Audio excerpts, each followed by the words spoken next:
Hey guys, welcome to study with Mayank. मैं हूं आपका मयंक और आज ला रहा हूं मैं आपके लिए एनसीईआरटी पॉलिटी क्लास 6 से चैप्टर नंबर 7। देखिए यहाँ पर आज हम नगर प्रशासन के बारे में देखेंगे। आप सभी लोग जानते हैं कि नगर जो होता है वो गांव की तुलना में काफ़ी बड़ा होता है। यहाँ पर जनसंख्या भी ज़्यादा होती है और गांव में जो समस्याएं होती हैं उसकी तुलना में यहाँ पर समस्याएं भी ज़्यादा होती हैं। ठीक है, क्योंकि गांव में बहुत सारे संसाधन जो होते हैं उनके समीप होते हैं, लोगों के समीप होते हैं। यहाँ पर बहुत सारे संसाधन जो होते हैं वो गाँव में नगरों में समीप नहीं होते हैं, दूर दूर बिखरे हुए होते हैं।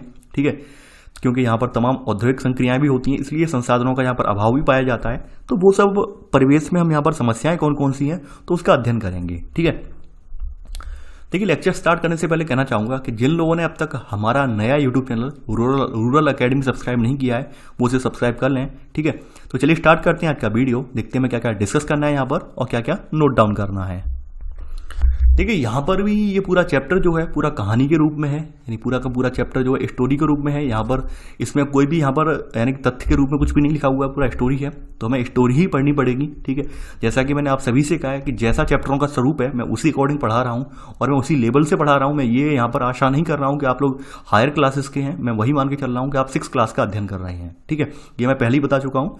तो देखिए कहानी यहाँ पर कुछ ऐसी स्टार्ट होती है कि शहरों में बच्चे हैं और ये संडे का दिन है यहाँ पर। ठीक है, यानी और दोपहर का समय है। यहाँ पर कुछ बच्चे जिसमें माला, उसका साथी शंकर, जहांगीर और रेहाना ये गली में क्रिकेट खेल रहे हैं। ठीक है, शंकर ने क्या है एक बहुत अच्छा यहाँ पर ओवर फेंका था। ठीक है, और ऐसे करके रेहान जो है आउट होते होते बचा। ठीक है, तो क्या हुआ एंड में आप जानते हैं बच्चों में वही प्रवृत्ति होती है कि बच्चे जब हताश हो जाते हैं, हताश होने के चक्कर में वो बच्चे ने बहुत तेजी से गेंद फेंकी है। तो गेंद फेंकने से ये होता है कि भाई रेहाना ने इतनी तेज बल्ला घुमाया है कि उस बल्ले से क्या होता है कि एक स्ट्रीट लाइट जो होती है यानी गली की ट्यूबलाइट जो होती है वो टूट जाती है। ठीक है, अब गली की टूट जाती है, ट्यूबलाइट टूट जाती है तो बच्चे तो आप बच्चे ही होते हैं।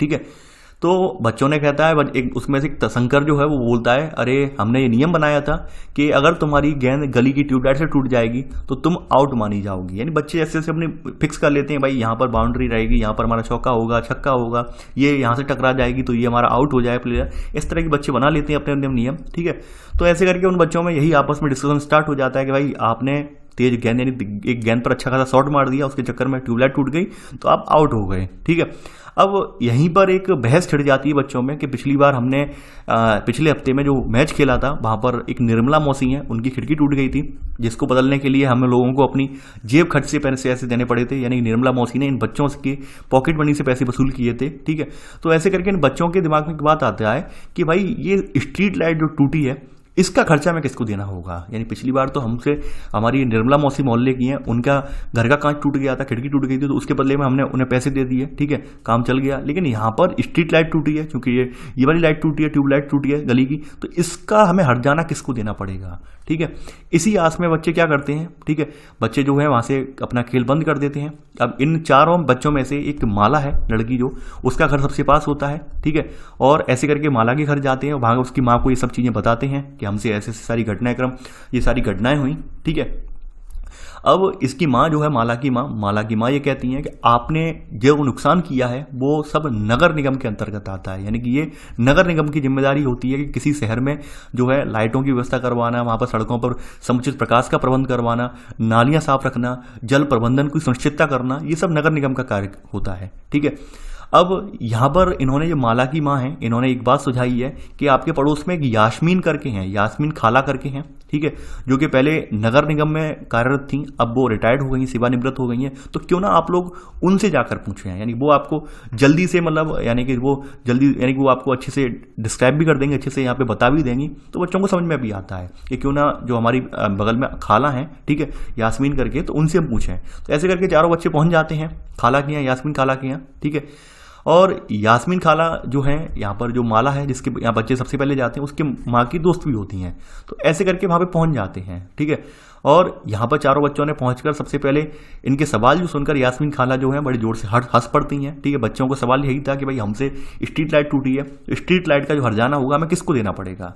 तो यास्मीन खाला ने यहाँ पर जवाब दिया है बच्चों को, ठीक है, कि यहाँ पर कोई एक व्यक्ति नहीं है नगर निगम में जिसको तुम पैसे दे सकती हो। ठीक है, यानी नगर निगम एक बहुत बड़ी संस्था है जिसको हम नगर निगम कहते हैं। यानी नगर निगम कोई एक व्यक्ति नहीं है, पूरी संस्था है और यहाँ पे बहुत सारे लोग कार्यरत होते हैं, ठीक है। और ये जो नगर निगम है ये सड़कों पर, ठीक है, यानी सड़कों पर रोशनी की व्यवस्था, कूड़ा इकट्ठा करने और पानी की सुविधा उपलब्ध कराने, ठीक है, और सड़कों और बाजारों की सफाई करने का ये काम करती है, ठीक है। तो यहाँ पर आप पहला पॉइंट ऐसे करके यहाँ पर लिख लेना, देखिए साथ के साथ लिखते चलेंगे तो अच्छा रहेगा, क्योंकि मैं अगर कहानी में आगे निकल गया तो मैं फिर पॉइंट ही आपको अंडरलाइन नहीं कर पाऊंगा, ठीक है। तो आप यहाँ लिख लेना कि नगर निगम कोई एक व्यक्ति नहीं है, ठीक है, यानी कि एक बहुत बड़ी संस्था होती है। नगर निगम कोई एक व्यक्ति नहीं है, एक बहुत बड़ी संस्था होती है जिसको नगर निगम कहते हैं, और इसका कार्य क्या है वो कार्य आप लिख लेना, ठीक है। तो ऐसे करके ये यास्मीन खाला समझाती हैं, ठीक है।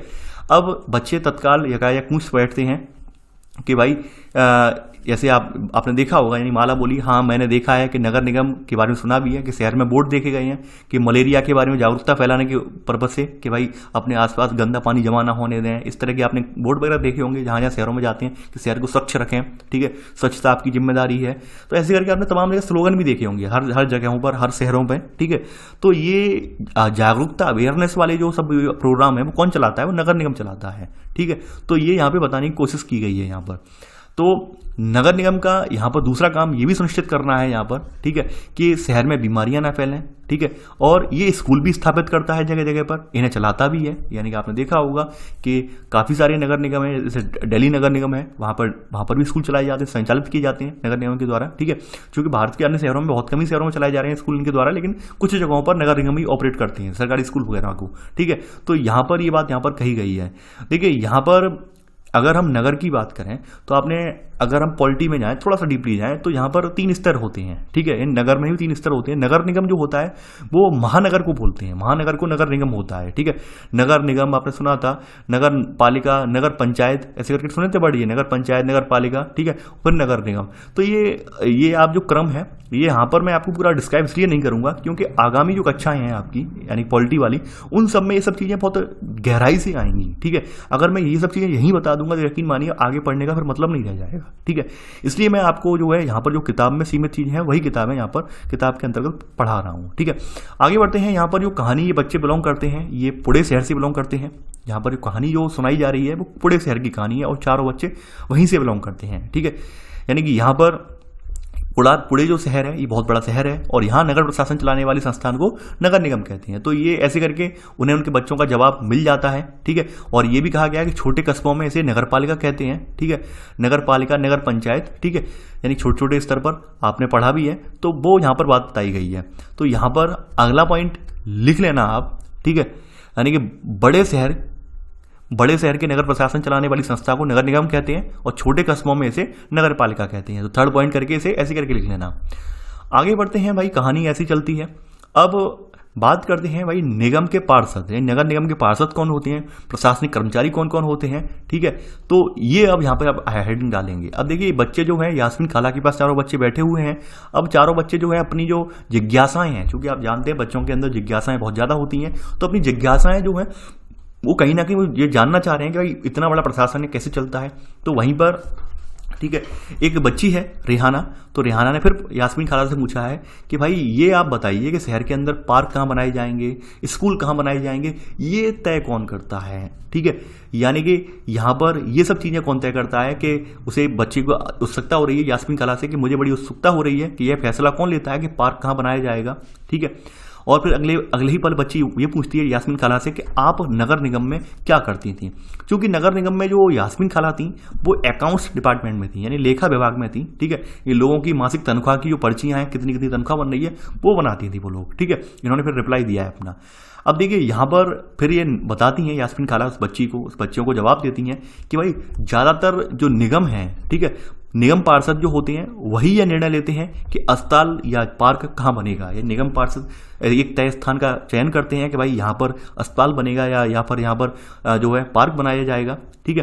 अब देखिए यहाँ पर बताया गया है कि निगम का जो प्रशासन वगैरह है उसके बारे में उन्होंने बताया है कि शहर को यहाँ पर अलग अलग वार्डों में बांट दिया जाता है। क्योंकि आपको पता होगा कि भाई शहर जो होता है काफ़ी सारा बहुत बड़ा होता है और यहाँ पर बहुत सारी गलियाँ भी होती हैं, बहुत सारी मोहल्ले भी होते हैं। तो ऐसे करके यहाँ पर क्या कर दिया जाता है, वार्डों में बांट दिया जाता है, ठीक है। यानी यहाँ पर क्या करते हैं, वार्डों में, सेम प्रक्रिया वही है, ग्राम पंचायत वाली प्रक्रिया है, सेम वही प्रक्रिया यहाँ पर भी है, ठीक है।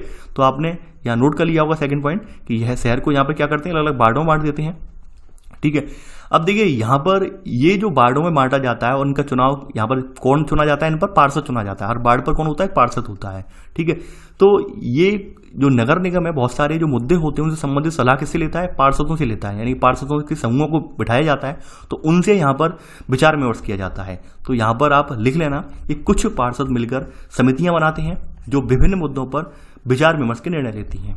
यानी कि यहाँ पर नगर के कुछ पार्षद हैं, जहाँ पर कोई भी निर्माण किया जाना है तो उनसे पूछा जाता है कि भाई क्या किया जाए, क्या नहीं किया जाए।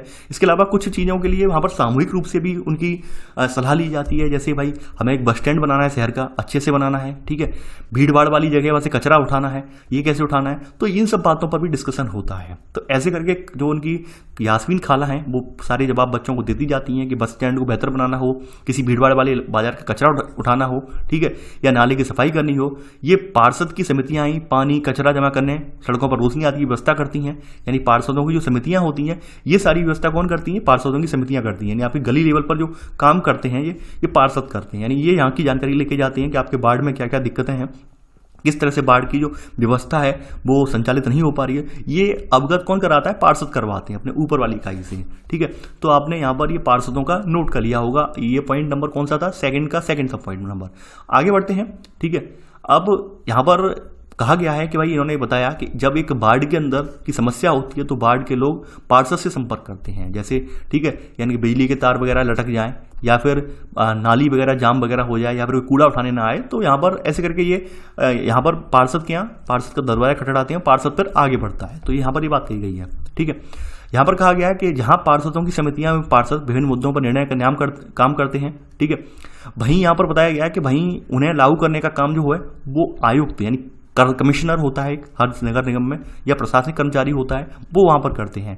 तो थर्ड पॉइंट यहाँ नोट कर लेना कि जहां पार्षदों की समितियां में पार्षद विभिन्न मुद्दों पर निर्णय लेने का काम करते हैं, वहीं उन्हें लागू करने का काम जो है वो आयुक्त, जिसे हम कमिश्नर कहते हैं, और प्रशासनिक कर्मचारी। देखिए ये लोग चुनकर नहीं आते हैं, आयुक्त और प्रशासनिक कर्मचारी जो होते हैं वो चुनकर नहीं आते हैं, ये सरकार के द्वारा नियुक्त किए जाते हैं, जबकि पार्षद जो होते हैं वो निर्वाचित होते हैं, यानी चुनकर आते हैं, ठीक है।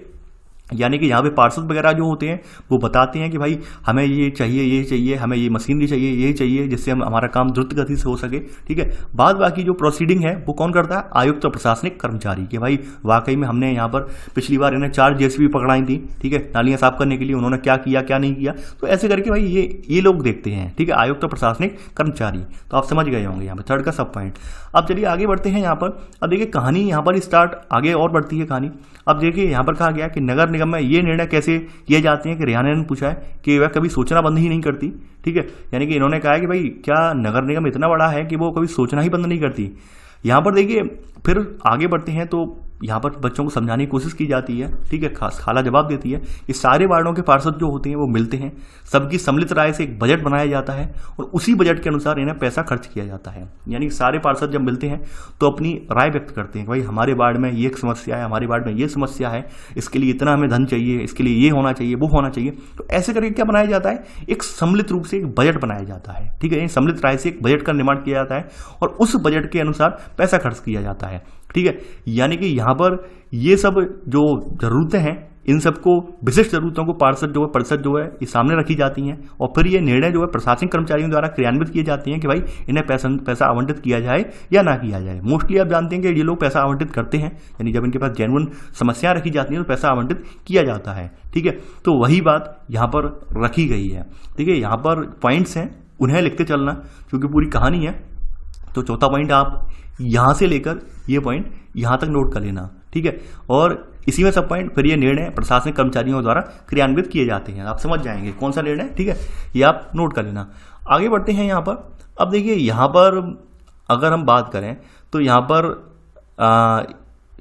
आगे बढ़ते हैं। यहाँ पर देखिए कुछ आगे बातें हैं, जैसे यहाँ पर कहा गया है आगे कहानी में। अब शंकर यहाँ पर है, बहुत उत्सुकता से इसने फिर पूछा इसने, ठीक है। यानी ये बच्चे क्रिकेट के बारे में भूल गए, यानी कि ये अब ये पूछने लगे कि भाई यहाँ पर शहर के अंदर बहुत अलग अलग विभागों में यानी काम होते हैं, ठीक है, ये कैसे होते हैं। यानी कि शहर तो काफ़ी बड़ा है, आपके शहर की समस्याएं भी ज़्यादा होती हैं, बच्चे पूछते हैं, तो ये कैसे संचालित होते हैं।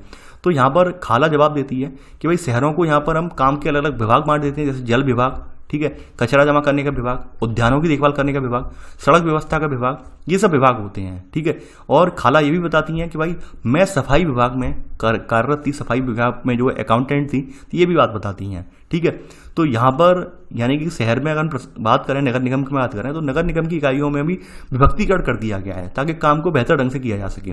अब देखिए, आप अगर एक कॉमन सेंस अगर रखते हैं तो आप जान पाएंगे, आपने देखा होगा कि सफाई करने वाले अलग होते हैं। अगर नल की लीकेज है, पानी टंकी में पानी वगैरह नहीं आ रहा है, यानी कि जो आपकी नगर निगम की पाइपलाइन वगैरह पड़ी है, उसमें पानी में लीकेज वगैरह फूटी हुई है, तो वो कर्मचारी अलग होते हैं। ठीक है, यानी कि यहाँ पर हर कोई का कर्मचारी अलग है, सड़क व्यवस्था को देखने वाले अलग होते हैं।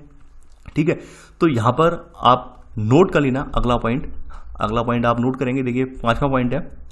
ठीक है, यानी शहर में काम को अलग विभागों में बांट देते हैं, जैसे जल विभाग, कचरा जमा करने का विभाग, उद्यानों की देखभाल का विभाग, सड़क व्यवस्था का विभाग इत्यादि। ठीक है, ये आप लिख लेना 5वें का सब पॉइंट। आगे बढ़ते हैं। अब यहाँ पर बच्चे वही पूछ रहे हैं कि भाई कचरा अगर नहीं उठाया जाएगा तो क्या होगा।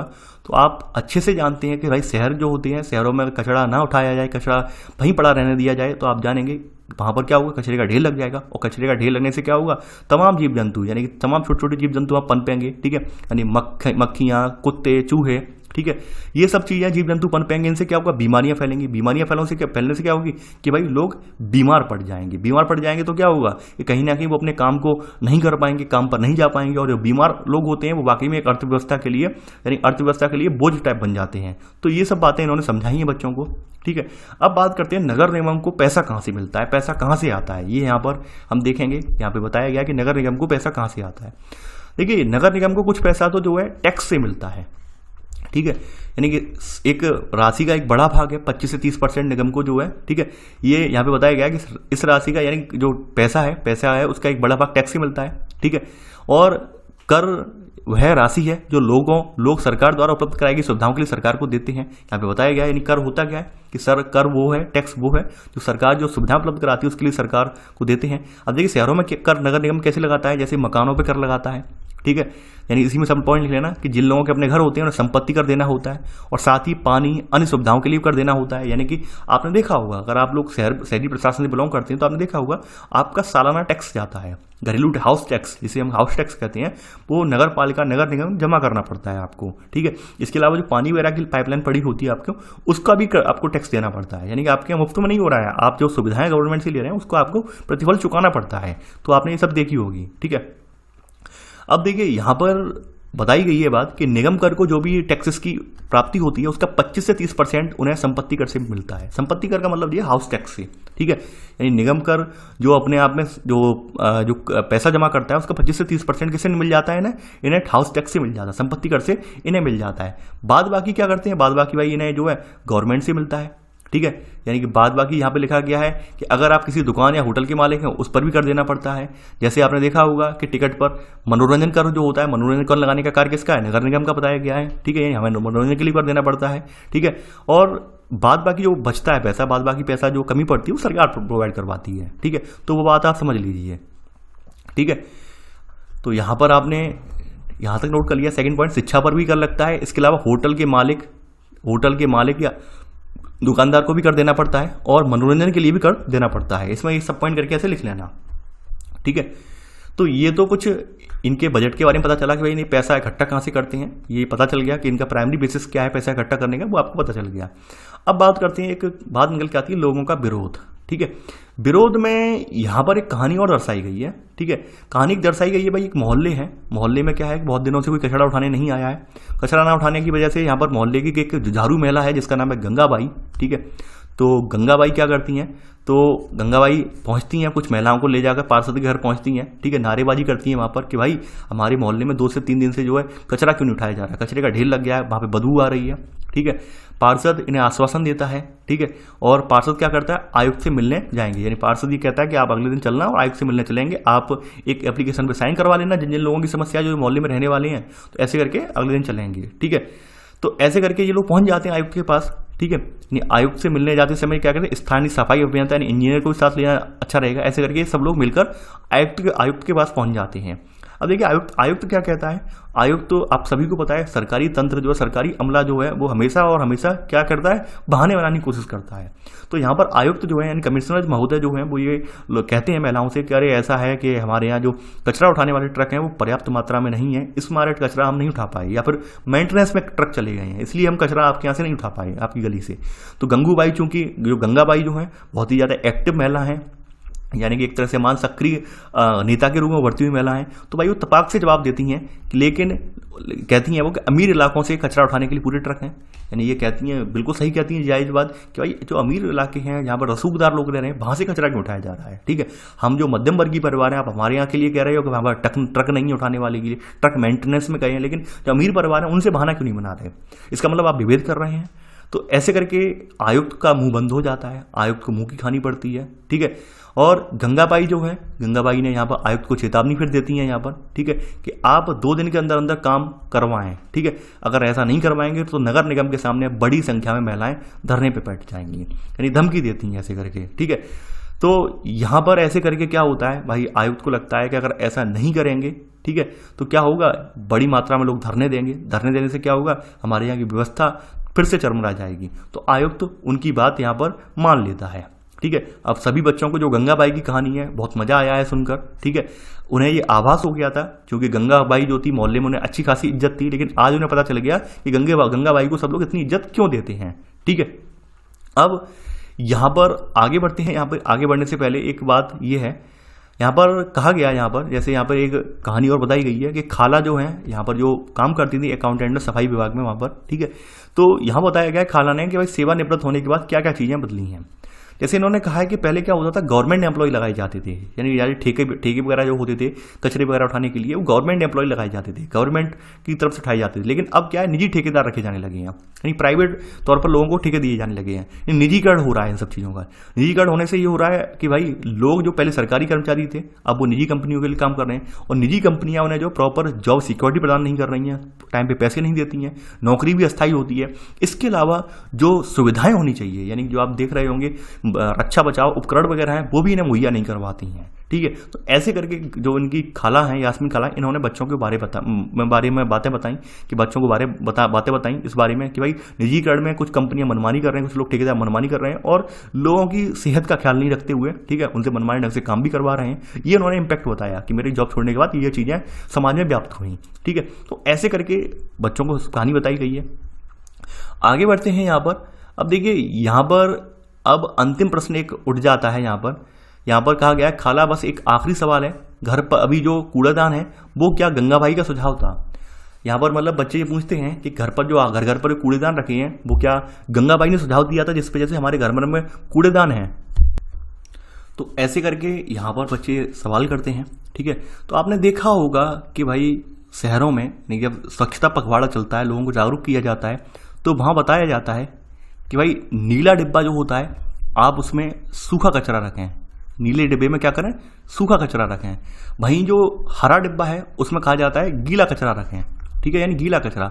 सूखा कचरा कैसा होता है, जैसे मान लीजिए कार्डबोर्ड है, प्लास्टिक वगैरह है, ठीक है, इन सबको किस में डालते हैं, नीले डिब्बे में डालते हैं, और हरे डिब्बे में सब्जियां वगैरह हैं, और जो गीला कचरा जो होता है वो से इसमें डालते हैं। इससे होता क्या है, इससे क्या होता है, छांटने में आसानी हो जाती है। ठीक है, यानी छांटने में आसानी हो जाती है, नगर निगम को छांटने में आसानी हो जाती है, और जल्दी से कचरे का निस्तारण भी हो जाता है। तो इसलिए ये स्वच्छता पखवाड़े के तहत ये सब चीज़ें चलाई जाती हैं। ठीक है, तो वही यहाँ पर बताई गई हैं। ठीक है, ऐसे करके यहाँ पर बच्चों को बात समझ में आ जाती कहानी के रूप में, और आई होप उन्हीं बच्चों में से आप भी बच्चे हैं तो आपको भी ये कहानी समझ में आ गई होगी। ठीक है, यानी यहाँ पर जो कहानी का स्तर था वो आपको भी समझ में आ गया होगा। अब देखिए यहाँ पर एक शहर की जिक्र किया गया है, जिसका नाम है सूरत। यहाँ पे बताया गया है कि 1994 में सूरत में एक भयंकर प्लेग फैला था। ठीक है, और सूरत भारत के सबसे गंदे शहरों में से एक था उस समय। ठीक है, यहाँ पर बहुत सारे होटल वगैरह होते थे, कूड़ा कचरा जो होता था उनका वो क्या करते थे, नाली में सड़क पर ही फेंक देते थे। उससे क्या होता था, नगर निगम को उठाने में दिक्कत होती थी, क्योंकि नाली वगैरह में से उठा नहीं सकते, यानी नाली वगैरह रोड साफ होती नहीं है, और ये लोग ज़्यादातर नालियों में फेंक देते थे। यानी आज भी देखते होंगे लोगों के अंदर एक गंदी प्रवृत्ति ये है कि लोग कचरे डिब्बे में न डालकर नाली में डाल देते हैं, जबकि नालियों में डालने से सबसे बड़ा नुकसान ये होता है कि बरसात के सीजन में जब नालियाँ जाम हो जाती हैं तो फिर पानी का ओवरफ्लो होने लगता है, और ऐसे करके शहर में आप देखते होंगे जगह जगह जल भराव की समस्या उत्पन्न हो जाती जाती है, लेकिन हम फिर भी आदतों से हम लोग बाज नहीं आते हैं। कुछ भी हुआ नाली में फेंक दिया, नाली में नहीं फेंकना चाहिए, ठीक है। तो ऐसे करके क्या हुआ कि भाई उस समय कूड़ा कचरा उठाने में दिक्कत होती थी वहाँ पर लोगों को, क्योंकि लोगों की हैबिट में क्या नाली में फेंकना था। ऐसे करके वहाँ पे प्लेग जो था बहुत भयंकर तरीके से फैला, और इतना भयंकर फैला कि वहाँ पर लगभग 3 लाख लोगों को उस समय शहर को छोड़ना पड़ा था, ठीक है। काफ़ी सारे लोग वहाँ पर इन्फेक्टेड भी हुए थे। यहाँ पर कहा गया है कि आज की तारीख में अगर देखा जाए तो चंडीगढ़ के बाद भारत के सबसे साफ शहरों में दूसरा स्थान सूरत का है। देखिए वैसे तो मैं आपको एक बात बता दूं, ये किताब जो है सन 2020-21 यानी आपके अभी वाला जो सेशन आने वाला है उसकी है, लेकिन यहाँ पर जो आंकड़े लिखे हुए हैं यहाँ पर ये तथ्य गलत लिखे हुए हैं, क्योंकि तथ्य जो है पुराने तथ्य हैं, इन्हें अपडेट नहीं किया गया है। आपने देखा होगा कि इंदौर शहर जो है लगातार इंदौर शहर जो है मध्य प्रदेश का, वो स्वच्छता पखवाड़े में सबसे ऊपर रहा है, ठीक है।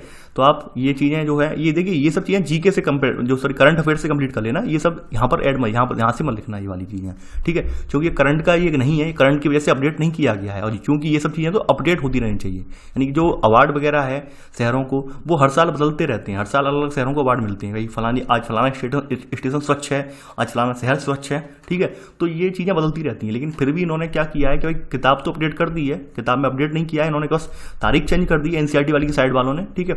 अपडेशन नहीं किया है, ठीक है। सेशन डाल दिया 2020-21, लेकिन अपडेट नहीं किया है। तो आई होप आपको ये चैप्टर पसंद आया होगा, और देखिए आपको जो भी समस्याएं हैं, जो भी प्रॉब्लम्स हैं, आप कमेंट करके मुझे बताएं। देखिए मैंने आप लोगों से काफ़ी बार कहा है कि आप लोग अधीर बिल्कुल ना हो, परेशान बिल्कुल ना हो, मैं कंटेंट सारा कवर करवाऊंगा, ठीक है। और रही बात हिस्ट्री की, जो आप हिस्ट्री के लिए परेशान हैं, 10th की हिस्ट्री में ना लाने का रीज़न ये है कि 10th वाली जो हिस्ट्री है वो वर्ल्ड हिस्ट्री है। आप सुन लीजिए, वो क्या है, विश्व इतिहास है। और वर्ल्ड हिस्ट्री का हमारे प्रीलिम्स एग्जाम में, चाहे वो यूपीएससी का प्रीलिम्स हो यानी आईएएस का प्रीलिम्स हो, ठीक है, या फिर कोई भी स्टेट का प्रीलिम्स हो, कहीं भी उससे संबंधित प्रश्न नहीं आते हैं। यानी कोई भी स्टेट पीसीएस एग्जाम हो, वहाँ पर इससे संबंधित प्रश्न नहीं आते हैं। ये केवल और केवल मेंस एग्जाम में इसका उपयोग है, इसलिए मैं अभी से पूरा नहीं करवा रहा हूँ। मैं सोच रहा हूँ कि आपको प्रीलिम्स का कंटेंट जो है भरपूर मिल जाए, ठीक है। यानी बाद में हमें समय बचेगा, मैं करवा दूंगा, ऐसा नहीं मैं छुड़वाऊंगा नहीं, करवा दूंगा। लेकिन फिर भी लोग आप समझ नहीं रहे, आपको लग रहा है कि सर जानबूझ के छोड़ रहे हैं, नहीं करवा रहे हैं, और रीजन यहाँ पर ये है। मैं ये चाह रहा हूँ कि आपको प्रीलिम्स जो है, प्रीलिम्स का कंटेंट आपके पास भरपूर मात्रा में आपको अवेलेबल हो जाए, ठीक है। तो आई होप आपको ये वीडियो पसंद आया होगा। देखिए आप लोग वीडियो को ज़्यादा से ज़्यादा लाइक शेयर करते रहा करिए, कोशिश यही किया कीजिए कि हर व्यक्ति जो है कम से कम 5 लोगों को वीडियो शेयर करे, ठीक है। यानी ये चैन टूटनी नहीं चाहिए, यानी हर व्यक्ति 5 व्यक्तियों को वीडियो शेयर करेगा, ठीक है। ये चैन हमेशा आप बनाए रखेंगे। तो चलिए आज के लिए बस इतना ही। Thanks for watching. जय हिंद।